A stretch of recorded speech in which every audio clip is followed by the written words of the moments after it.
Olá, seja muito bem-vindo a mais um Café com Palavra. Eu quero convidar você que está aqui comigo para abrir a sua Bíblia, se você puder, ou para acompanhar comigo a leitura. Nós vamos ler Atos dos Apóstolos, no capítulo 11, a partir do verso 19. E o texto diz o seguinte: Os que foram dispersos a partir da perseguição que começou com a morte de Estevão, se espalharam até a Fenícia, Chipre e Antioquia, não anunciando a palavra a ninguém que não fosse judeu. Alguns deles, porém, que eram de Chipre e de Cirene e que foram até Antioquia, falavam também aos gregos, anunciando-lhes o evangelho do Senhor Jesus. A mão do Senhor estava com eles e muitos, crendo, se converteram ao Senhor. A notícia a respeito deles chegou aos ouvidos da igreja que estava em Jerusalém. E enviaram Barnabé até Antioquia. Quando ele chegou e viu a graça de Deus, ficou muito alegre e exortava todos a que, com firmeza de coração, permanecessem no Senhor, porque era homem bom, cheio do Espírito Santo e de fé, e muita gente se uniu ao Senhor. Depois, Barnabé foi a Tarso, à procura de Saulo, e quando o encontrou, levou-o para Antioquia, e durante um ano inteiro se reuniram naquela igreja e ensinaram numerosa multidão. Em Antioquia, os discípulos foram, pela primeira vez, chamados de cristãos. Nós sabemos que a Igreja do Senhor Jesus nasce ali no que é narrado em Atos 2 para nós, como a descida do Espírito Santo. Eles estavam todos reunidos quando o Espírito do Senhor veio sobre eles e ali nós temos o início da igreja. E isso foi tão impactante que logo a partir da vida e da pregação dos apóstolos e dos discípulos de Cristo, ali na cidade de Jerusalém, a palavra começou a se espalhar e muitas pessoas começaram a se converter a Cristo. À medida que um número maior de pessoas entravam para o que eles chamavam o caminho do Senhor, levantou-se também uma perseguição naquela cidade, principalmente as lideranças judaicas que não estavam nem um pouco confortáveis com o que eles entendiam ser uma seita dentro do judaísmo e com a acusação até que alguns apóstolos estavam fazendo de que eles haviam matado o autor da vida, que é o Senhor Jesus Cristo. Eles começaram então a perseguir os irmãos. Com a perseguição, muitos daqueles primeiros cristãos, que ainda não eram chamados de cristãos, mas muitos daqueles seguidores de Jesus começaram a se espalhar, então, como o próprio Senhor Jesus disse que seria, desde Jerusalém, passando pela Judéia e por Samaria e chegando a outras partes dentro do Império Romano. Então, esse texto que a gente lê conta um pouco desse movimento, conta que após a perseguição que deu fim à vida de Estevão, o primeiro mártir do cristianismo, esses irmãos começaram a se dispersar. Mas enquanto dispersavam, eles estavam levando o testemunho e a mensagem de Cristo nos locais para onde estavam indo dentro do Império Romano. E a gente tem então aqui a narrativa de que alguns desses cristãos chegaram a uma cidade chamada Antioquia. Essa Antioquia, que é uma das maiores cidades, ou era, uma das maiores cidades dentro do Império Romano, e ela ficava no norte da Síria. E aí, quando esses irmãos começam a chegar ali, eles começam a pregar o evangelho para os judeus e também para os gregos. E é tão impactante a vida desses irmãos e o testemunho deles e o anúncio das boas novas de Cristo que inúmeras pessoas começam a se converter. E eles precisam de apoio, de ajuda no trabalho missionário, no trabalho de plantar e fortalecer aquela igreja em Antioquia.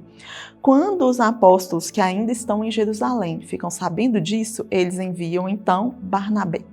E esse texto, ele tem alguns elogios para fazer para Barnabé. Eu não sei você, mas todas as vezes que eu leio a Bíblia, eu presto muita atenção nos elogios que o narrador bíblico traz para aqueles personagens, para me inspirarem a querer buscar do Senhor também essas características. E o texto diz para nós que Barnabé era um homem cheio do Espírito Santo, cheio de fé e um homem bom, um homem generoso. Essa não é a primeira vez que Barnabé aparece aqui.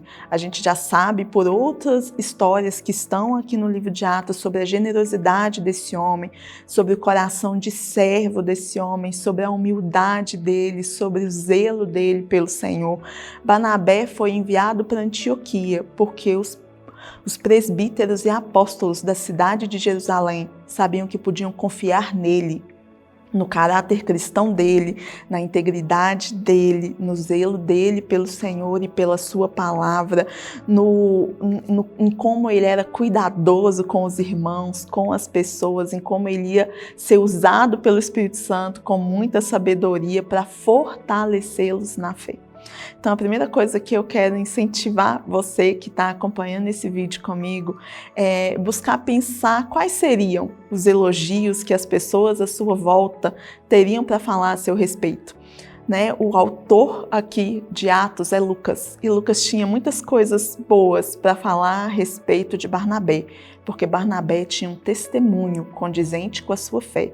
Então é por isso que Lucas diz que ele era um homem cheio do Espírito Santo, cheio de fé e cheio de generosidade e bondade da parte de Deus. E por isso foi confiado a ele aquela obra. Mas além disso, além de todas essas características, a gente vê também que Barnabé era um homem que sabia que ele não ia desempenhar nenhuma obra para o Senhor sozinho, que ele precisava de cooperadores, de gente para, junto com ele, fortalecer os irmãos e seguir no progresso de ensiná-los na caminhada do Senhor. Então ele vai buscar Saulo de Tarso, que a gente vê o processo de conversão em Atos no capítulo 9. E aí Barnabé então busca esse irmão e pede para que ele o ajude a cooperar com ele no ministério. E Paulo vai com ele até Antioquia, e o texto diz que eles permanecem ali durante o período de 1 ano. E durante esse 1 ano a igreja é fortalecida, a igreja é comprometida com o Senhor, ela dá um bom testemunho, ela anuncia as boas novas, e o resultado desse testemunho é que aqui nessa cidade de Antioquia, pela primeira vez na história, o termo cristão é usado para aquelas pessoas que seguiam o caminho de Jesus. E o termo cristão quer dizer parecido com Cristo e pertencente a Cristo. Então, quando as pessoas da cidade de Antioquia olhavam para essas pessoas e começaram a identificá-los como cristãos, o que eles estavam querendo dizer é que aquelas pessoas ali, aqueles irmãos, eles pertenciam a Cristo, eles seguiam o caminho de Cristo, eles anunciavam Cristo e eles se pareciam com Cristo. Eles davam um testemunho a respeito do Senhor, que estava impactando a vida das pessoas naquela cidade, fazendo com que aquelas pessoas reconhecessem que eles eram de Cristo, pertenciam a Ele, pareciam com Ele.